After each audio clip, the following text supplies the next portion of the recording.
Hi, 2nd grade students. Today's story is from Knowledge 9, Lesson 4, called Abraham Lincoln. Before I begin our story, I'm going to go over our vocabulary words. Our first vocabulary word for today's story is the word debates. Repeat after me. Debates. Debates are discussions between two sides or arguments. Our next vocabulary word is the word expand. Say expand. Expand means to spread out and become greater in size. Our last vocabulary word is the word politicians. Say politicians. Politicians are people involved in the activities of a government and compete as candidates to serve in the government. It was a cool October morning in the year 1858. In a town called Alton in Illinois, workers were putting the finishing touches on a wooden platform in front of a crowd at City Hall. A sharp, cold breeze rustled through the trees, sending showers of crisp red and yellow leaves fluttering through the air. Two of these men in the crowd were old friends, although they had not seen one another for a long time. One was a farmer. He was dusty after driving his horse and buggy all the way to town on dirt roads. The other man lived in town. He was dressed in a clean, gray suit. Good to see you, Frank. How's your farm doing, and how was the corn crop this year? Oh, it could have been better. The rains came a little late, but it was good enough, I suppose, Frank said, brushing dust from his jacket. He looked around at the faces in the crowd. You know, Tom, I suppose it's been a lot longer than I thought since I've been to town, because I hardly recognize a single face in this crowd. That's because most of these people are not from around here, Tom said. I was just talking to a man from Kentucky, and I met others who said they had crossed the river from Missouri this morning. It seems odd to me that so many people are so eager to come and listen to two politicians from Illinois.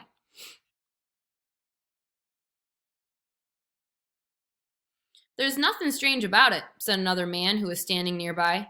Forgive me for interrupting, but I couldn't help but overhear your conversation. I'm William Foote, owner of the Daily Pentagraph newspaper out of Bloomington. I'll tell you, gentlemen, these two politicians are going to talk about a problem that impacts our entire country, from here to Boston, all the way to Texas. That is why people from outside Illinois are so interested in what they have to say. Well, I'll tell you what I think, Mr. Foote, said Tom. The problem is not slavery. The problem is that the government wants to tell people how to live their lives. The fact of the matter is that the people should have the right to decide for themselves whether slavery should be allowed in their state or allowed to expand to new states.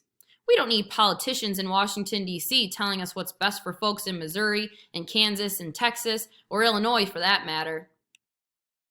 That's not how Mr. Lincoln sees things, said Mr. Foote. Lincoln says that he does not see how the United States can survive if half the country thinks slavery is wrong and half the country thinks it's right. We'll see about that, said Tom. Our nation and its government have survived since July 4th of 1776, and slavery was there all along. And we will all be fine as long as the government quits trying to tell everyone how to live their lives. Don't you agree, Frank?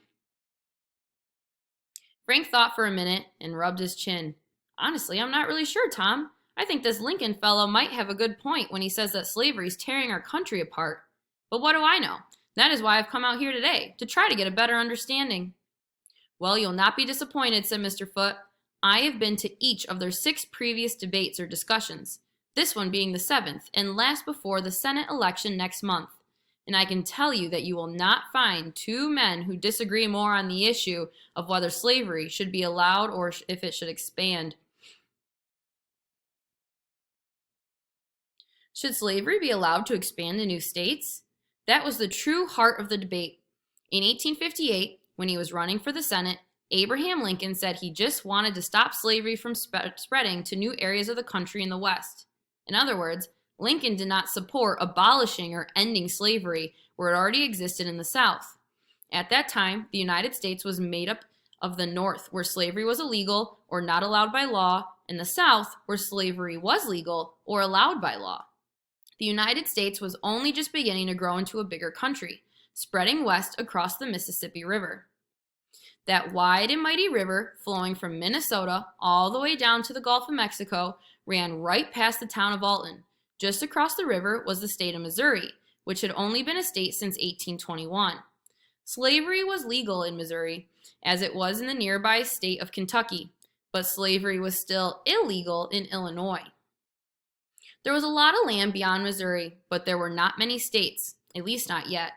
A huge portion of that land was still divided into territories, regions that were organized with a government of their own, but were not yet a state or states under the national government.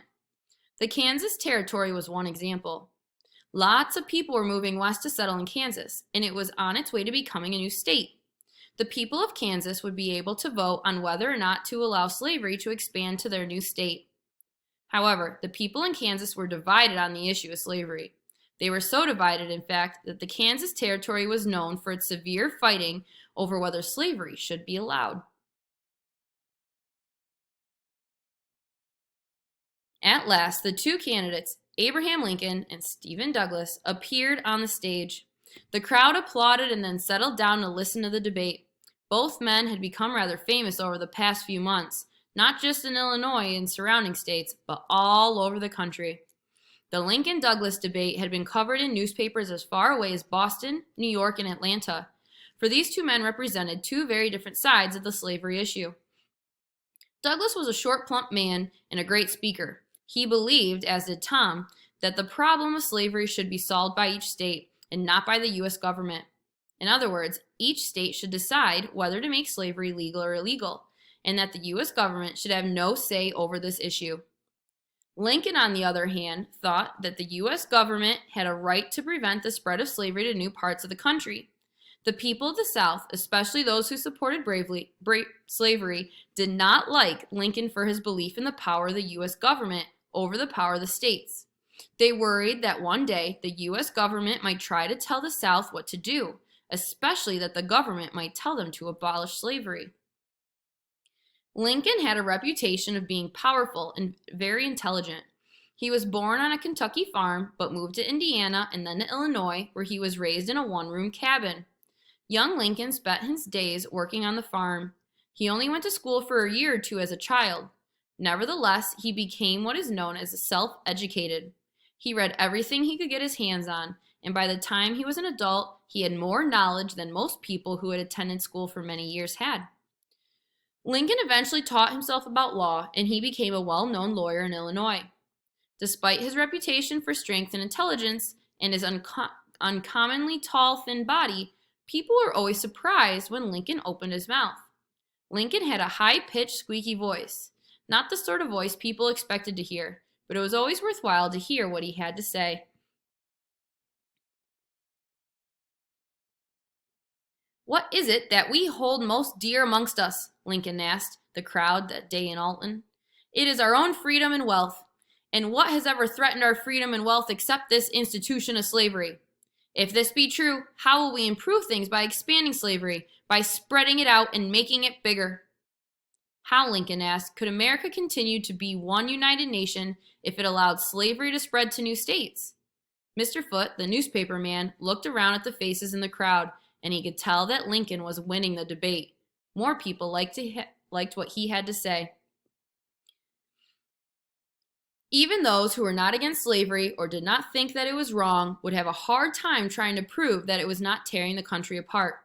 In an earlier speech, Lincoln said, "A house divided against itself cannot stand." In other words, could a country continue when its citizens held such different opinions about what was right and what was wrong? As it turned out, Douglas was a truly powerful politician. He ended up winning the Senate seat. But Lincoln had definitely brought attention to himself. These two men met again 2 years later, as both campaigned to become President of the United States. That race had a very different ending.